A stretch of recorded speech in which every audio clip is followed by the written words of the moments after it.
एक बार एक राज्य में अकाल पड़ गया। लोग भूख के कारण मरने लगे। उस राज्य के राजा ने घोषणा करवा दी कि राज्य के सभी बच्चों को एक एक रोटी दी जाएगी। अगले ही दिन राज्य के सभी बच्चे राजा के महल के पास इकट्ठे हो गए। वहां पर कुछ रोटी छोटी थी तो कुछ रोटी बड़ी थी। सभी बच्चे बड़ी रोटी पाना चाहते थे, जिसके कारण उनकी आपस में धक्का मुक्की और लड़ाई होने लगी। राजा ने देखा कि एक छोटी सी लड़की चुपचाप खड़ी थी। अंत में एक सबसे छोटी रोटी बची। उस लड़की ने उसे खुशी खुशी लिया और घर चली गई। दूसरे दिन भी ऐसा ही हुआ। जब रोटी बांटी जा रही थी तो तब भी उस लड़की को सबसे छोटी रोटी ही मिली। उसने खुशी खुशी रोटी ली और घर चली गई। घर जाकर जब रोटी खाने लगी तो उसमें से एक सोने का सिक्का निकला। उस लड़की के परिवार वालों ने कहा, ये सोने का सिक्का उस राजा को वापस दे आओ, ये हमारी अमानत नहीं है। लड़की दौड़कर राजा के महल पहुंची और राजा से कहा, मेरी रोटी में से सोने का सिक्का निकला है। रोटी बनाते वक्त गलती से आटे में गिर गया होगा।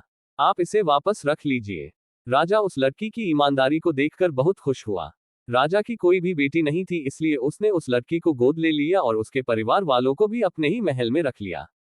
इतना ही नहीं, राजा ने कुछ दिनों बाद अपनी सारी की सारी संपत्ति उस लड़की के नाम कर दी। तो दोस्तों, इस कहानी से हमने सीखा कि ईमानदारी बड़े लोगों की अच्छाइयों में से एक है। ईमानदारी किसी भी व्यक्ति को अच्छाई के रास्ते पर ले जाती है। ईमानदार व्यक्ति का मन शांत और स्थिर रहता है। इसलिए ईमानदारी आपको हमेशा बड़ा बनाए